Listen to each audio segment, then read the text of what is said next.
TV industry और टॉलीवुड में धमाल मचाने के बाद में एक्टर ठाकुर अनूप सिंह ने अब बॉलीवुड में भी एंट्री कर ली है। 16 मई को उनकी पहली Bollywood film Romeo S3 release हो गई है। तो इस फिल्म में ठाकुर अनूप सिंह और पलक तिवारी मुख्य भूमिका में नजर आ रहे हैं। फिल्म में अनूप सिंह एक जांबाज पुलिस ऑफिसर का रोल अदा कर रहे हैं। अनूप ने टॉलीवुड इंडस्ट्री में नेगेटिव किरदार भी निभाए हैं और टीवी के साथ रीजनल सिनेमा में भी कई दमदार भूमिका निभाकर दर्शकों के दिलों पर राज भी किया है। तो एक्टर अनूप ठाकुर ने प्रमोशन के दौरान बात की समाचार प्लस संवाददाता राखी सिंह यानी खुद मुझसे। तो देखिए क्या कुछ कहा है।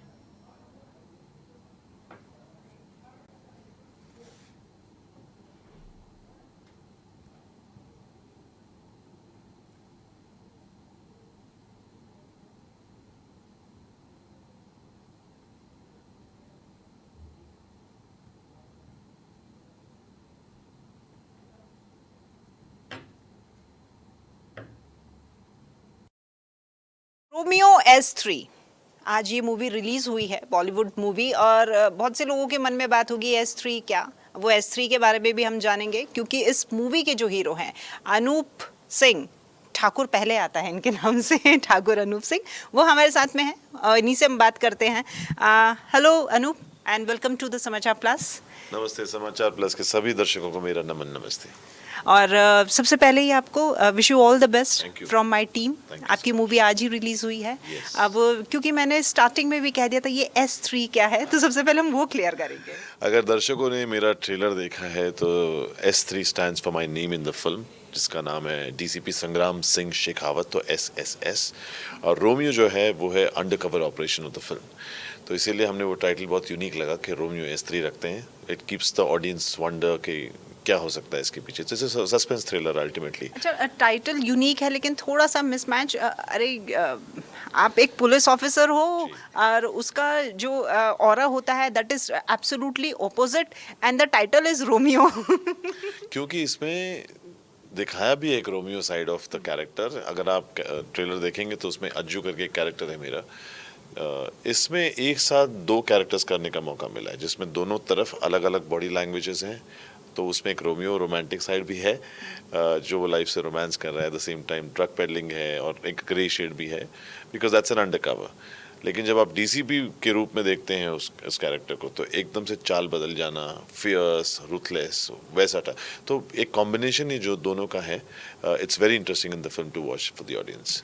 Movie is all about the police officer Sangram Singh only. It is what will be the subject of? नो, सब्जेक्ट इज बेसिकली ट्विस्ट्स हैं अंदर काफ़ी। It's based out of Goa drug cartel, जो कि आज की जनरेशन जो जेन जी अल्फा हैं, सारी जनरेशन्स हैं, how during the course of parties how they are misusing the drugs, एक बहुत अच्छा संदेश देता है। At the same time it also leads, one thing leads to the other, where he finds out कि कैसे ये देश का भी एक खतरा बनना शुरू हो जाता है, and how the other countries who are involved for it, वो कैसे उनको यूनाइटेड नेशन काउंसिल के सामने लेकर आता है। So it's a one man army kind of a character, जो कि इन्वेस्टिगेटिव है, at the same time very smart and fearless and brutal, all the way honest.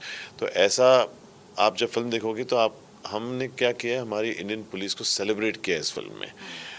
कितना कम होता है, वैसे तो हैं फिल्में जैसे सिंघम है वगैरह, बहुत सारी फिल्में जो पुलिस इंस्पेक्टर्स को एक जस्टिफाई करते हैं, उनकी वर्दी को एक सल्यूट करते हैं। वैसी एक जेन्युइन अटेम्प्ट है इस फिल्म से, जो कि लोगों को पसंद आएगी, because it's complete Dhamaal mass entertainer. अच्छा, आपने इससे पहले नेगेटिव रोल्स किए हैं, अब विलन बनने के बाद में अब आप हीरो बने हैं। What was your feeling that time? कुछ नया नहीं है, मेरे पहले भी ऐसे कई ज़बरदस्त एक्टर्स आए हैं जो पहले विलन से शुरू किया था, उन्होंने फिर वो हीरो बने, जैसे श्री शत्रुघ्न सिन्हा सर हो, इवन शाहरुख खान सर ने भी नेगेटिव किया था शुरू में, विद। तो आई थिंक अब तो ऐसी परिभाषा इस सच रही नहीं है। मुझे लगता है अगर आप काम में सिंसियर हैं और अच्छे रोल को बखूबी निभाना जानते हैं, जस्टिफाई करना चाहते हैं, तो आई थिंक सूनर और लेटर से it's a matter of opportunity आज की तारीख में। और ये अपॉर्चुनिटी मेरी भी लाइफ में भी 10 साल बाद आई है। तो 10 साल बाद आना मतलब मेरे लिए भी, मुझे भी एक तैयारी लगी है ना ये रोल निभाने के लिए, इसके पहले 10 साल। तो आई थिंक अब मैं अपनी जर्नी को पीछे मुड़ के जब देखता हूँ तो मुझे लगता है कि शायद वो जर्नी अगर नहीं करता तो रोमियो S3 के लिए मैं तैयार नहीं हो पाता, जिस हिसाब से तैयारी हुई है। तो ये सारा एक्सपीरियंस है। मतलब वो स्ट्रगल नहीं, that was kind of a preparation of yours to be fit in this cast. पहले मुझे लग रहा था कि संघर्ष है, लेकिन ये संघर्ष नहीं, मेरे लिए ये प्रिपरेशन ट्रेनिंग थी, ताकि एक दिन रोमियो स्त्री और संग्राम सिंह शेखावत के रूप में आ सकूं। अच्छा, आपके पुराने जो किरदार हैं थोड़ा सा उनके बारे में भी जानेंगे। आपने संभाजी महाराज का भी किरदार निभाया था, छत्रपति छत्रजी संभाजी महाराज। बोलेंगे। हाँ जी, चलिए छत्रपति। जी। अ, बहुत ही यूनिक उनका खुद का व्यक्तित्व रहा है। इतने महान योद्धा का जब आप खुद वो किरदार निभाते हैं, उस खुद को उसमें मेंटली और फिजिकली फिट करने के लिए, तैयार करने के लिए काफ़ी समय लगता है। अभी विकी कौशल ने भी किया है, छावा की है। किस तरीके से देखते हैं आप? अपनी तैयारी बताएं। और ये किरदार निभाना, मेरे को लगता है आपके अब तक के जितने भी रोल होंगे शायद उनमें ये फेवरेट होगा। डिफिकल्ट भी था, फिजिकली एग्जॉस्टिंग था, मेंटली एग्जॉस्टिंग था। देखिए, जब आप ऐसा एक आइकॉनिक रोल प्ले करने को जाते हैं, जैसे छत्रपति संभाजी महाराज हो या वीर शिरोमणि महाराणा प्रताप को, लेट्स से, ये जो सेलिब्रेटेड योद्धा हैं, इनका एक फैन बेस अलग ही लेवल का है, जहाँ पर आप ज़रा भी अगर फिक्शनलाइज करने जाएं या कुछ ऐसा दिखाने जाएं तो इमीडिएटली एक्शन लिया जाएगा आपके ऊपर। सो बहुत बड़ी जिम्मेदारी वाला रोल है ये। तो हिस्ट्री एक्यूरेटली जितना आपको उस पर नॉलेज हो उतना ज़्यादा अच्छा है, तभी जाके। और जब तक ये नॉलेज नहीं होगा तो आप कैरेक्टर में डेवलप नहीं हो पाएंगे, क्योंकि आप प्ले कर रहे हैं और आपको पता नहीं कि इस कैरेक्टर के साथ हुआ क्या है, तो आप जस्टिफाई नहीं कर पाओगे। तो इसीलिए उसके पीछे प्रेपरेशन बहुत ज़्यादा थी। अनफॉर्चुनेटली हमारे स्कूलों में चैप्टर नहीं थे छत्रपति संभाजी महाराज के बारे में। मुगलों का इतिहास सब कुछ था, रेड फोर्ट किसने बनाया, शाहजहाँ ने क्या किया, ये सब कुछ था। लेकिन बताइए, छत्रपति शिवाजी महाराज के पिताजी का नाम क्या था, वो किसी को नहीं पता होगा। हाँ, छत्रपति संभाजी महाराज की आयु क्या थी जब वो वीर गति को प्राप्त हुए, नहीं पता था। तो ये सब क्वेश्चंस के आंसर्स मिलने के लिए, या उसके लिए ये फिल्म बनाई गई, ताकि हमारी आने वाली पीढ़ी भी इन्हें जाने कि महाराज की कीर्ति कितनी बड़ी थी। तो ये रोल बहुत डिफिकल्ट था। इसके लिए मुझे प्रिपरेशन ऐसी करनी पड़ी कि मराठी बहुत शुद्ध सीखनी पड़ी मुझे, क्योंकि मराठा वॉरियर थी। 1600 काल की जो शुद्ध मराठी है वो मुझे सीखनी पड़ी। क्योंकि आप जानिए, जब आपने छावा का नाम लिया, Chhaava is a very global scale वाली फिल्म। मेरी एक रीजनल फिल्म रही है, एक स्टेट को केटर करती है। तो मेरी अपनी स्टेट के हिसाब से एक बहुत सुपर सक्सेसफुल फिल्म रही है। Chhaava has been on a global scale a very successful film. लेकिन ग्लोरी किसको मिली है? वो छत्रपति संभाजी महाराज को मिली है। हम सिर्फ उसके मात्र हैं, मैं हूँ या विकी कौशल है फॉर दैट मैटर, और दोनों की फिल्म को उतना ही प्यार मिला है। तो there is no competition as such in a way. उल्टा हम दोनों ही विजेता हैं अपने अपने लाइफ में, कि हमें ये सौभाग्य मिला है कि महाराज का रोल हम प्ले कर सकते हैं। किरदार आपको निभाने को मिला। आपकी रूट्स जो हैं वो राजस्थान से जुड़ी हुई हैं, बिल्कुल। उदयपुर से।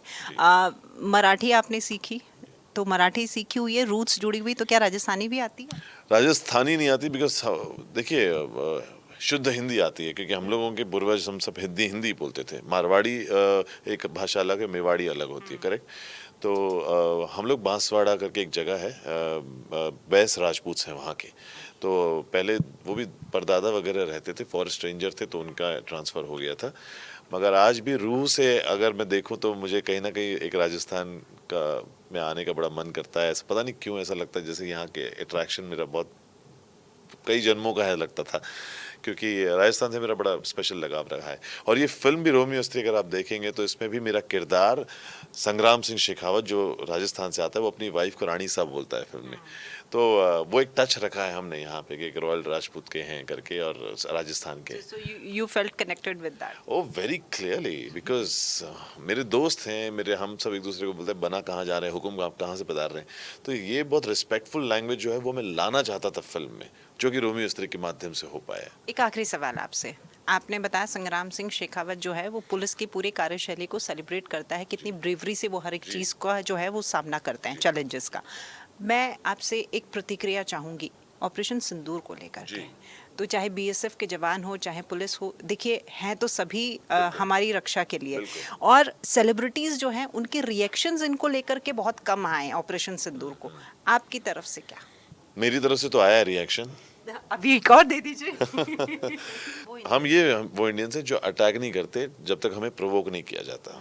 और कई बार ऐसी ज़िंदगी में, हिस्ट्री में हुआ है जब प्रोवोक किया गया है। ये कुछ ज़्यादा ही हाइट्स थी जो अब आपके घर में ही घुस के अगर आपको वो भी 4 लड़के आपके घर में ही घुस के सब डिस्ट्रॉय करके जा रहे हो, आपको पता है कि यहाँ रहते हैं, तो आप ऑब्वियसली आपको एक्शन आज नहीं तो कल लेना ही पड़ेगा।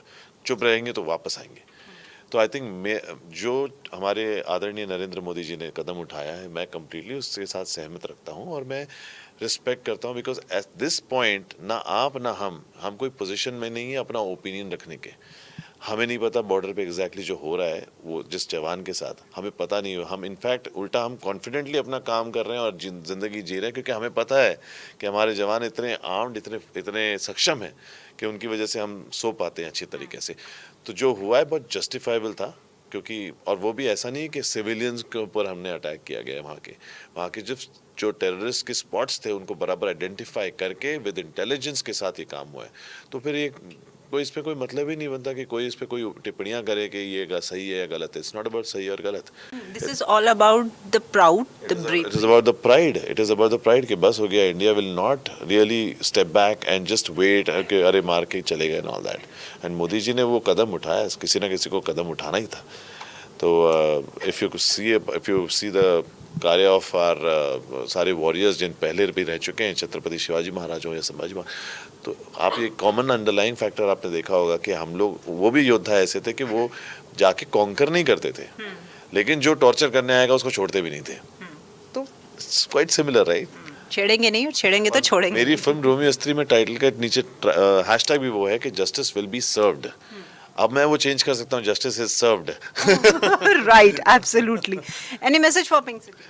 Pink city, Jaipur, I love you guys, I love your city. मैं जब भी यहाँ आता हूँ अपने फ़ोन स्विच ऑफ करके मैं बस बाहर ऐसे देखता रहता हूँ, आमिर किला और वगैरह वगैरह। ये फिल्म बहुत स्पेशल है मेरे लिए, बिकॉज बॉलीवुड की दुनिया में मैं अपना पहला कदम एज ए हीरो बतौर रखने जा रहा हूँ। आप लोगों ने मुझे महाभारत में देखा है, बहुत सारी अन्य साउथ फिल्मों में देखा है, और कई लोग मेरे साथ, जो राजस्थान की स्पेशली मेरी जनता है, वो बहुत सालों से मुझसे जुड़ी हुई हैं इंस्टाग्राम पर।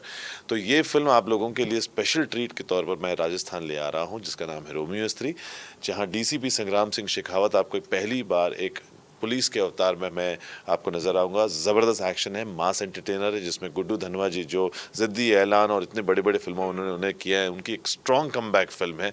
ये प्रोड्यूस्ड है बाय श्री जयंती लाल गाड़ा सर, जो पेन स्टूडियोज़ के मालिक हैं, जो गंगूबाई काठियावाड़ी और RRR के बड़े फिल्मों को उन्होंने डिस्ट्रीब्यूट और प्रोड्यूस किया है।